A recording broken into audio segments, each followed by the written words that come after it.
First off, I want to thank you guys for coming out today. And I want to talk about civics, and not really civics in particular as far as the subject goes, but I want to talk about civics and why it's the key to our future.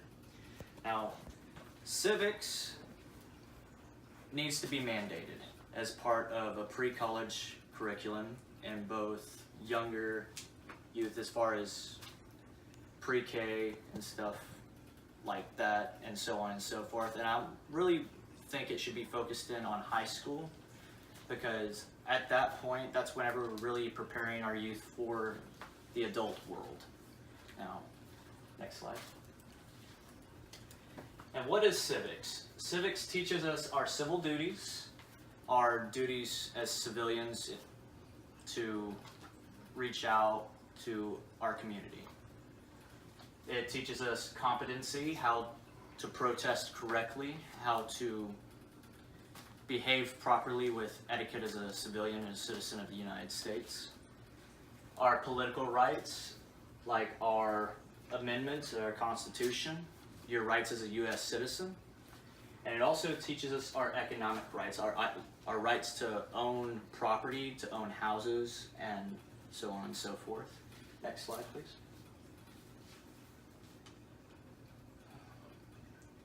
I want to go about and say, before I touch on this real quick, there was a survey in 1997 by the National Constitution Center that more than 90% of the people that they interviewed or surveyed agreed that the U.S. Constitution is in fact important and that they are proud of it as they are American citizens. 83% admitted that they were actually ignorant about what it was really about and what their amendments were or the Constitution portrayed. 6% could name all the rights in the First Amendment. 62% could not name the three branches of our government. 35% believe it mandates the English language as the official language of the United States. More than half don't know the number of senators we have. But the importance of civics within our youth, the few states that we do have that have it as part of a requirement in order to graduate, these students were more likely to vote. They had better work ethics. 81% of the high schoolers were less likely to drop out if they had that option as part of the survey whenever they were interviewing these people. And they also learned etiquette and the tactful execution of political rights. Next slide, please. Now, in the 8th grade, this was average scores on civics classes. And if you just see right here, it's just below proficient and just over basic. And this was in from 1997 all the way through 2014. So there hasn't really been much of an increase as far as the curriculum is up to par. And what I'm wanting to throw out there as far as a solution goes is to enrich the program of our civics class and make it a mandatory class to take nationwide. Because if we have more students that are aware, and by the time they are adults, our future is really dependent on those students. And if we have these young men and women that know how to vote properly, know how to gather information about who they're voting on properly, and they're more likely to volunteer in public services, like cleaning up our roadways and such, as far as an example goes.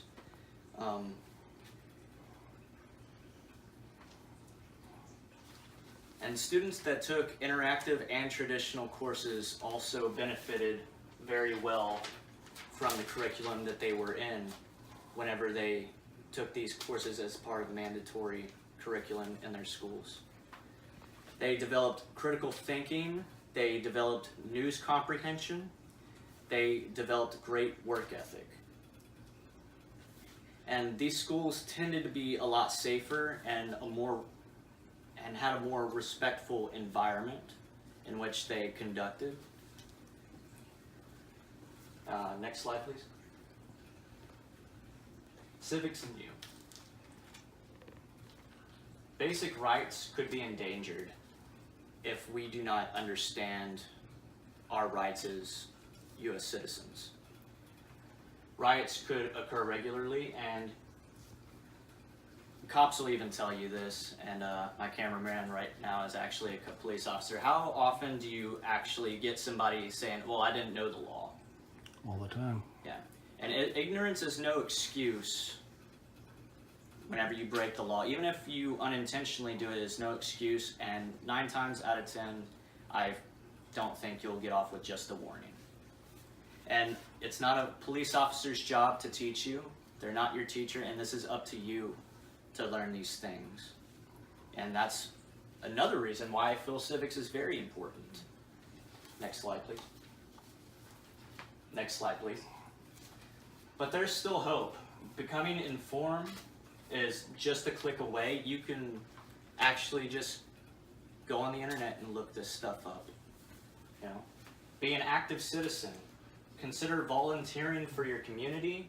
Write your local government officials if you want to petition something, or say something happened to you and you feel like the law enforcements are not up to par as far as what you want them to accomplish.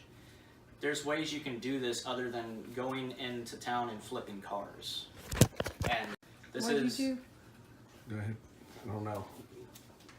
And Oh, no. talk to your friends and family about civics and what you know about the laws, and have political conversations. And we could actually see a better future one day.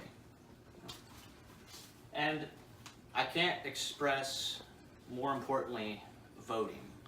Voting is very important, and not just voting, voting intelligently. Research who you're voting about, or who you're voting for, I mean.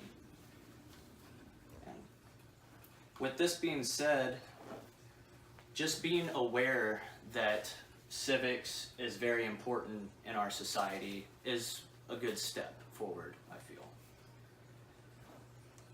And the right to protest and petition, being aware of that. And it's not up to one person to make a country or a specific problem better in our community. It is up to us. And as Lincoln said, of the people, for the people, and by the people.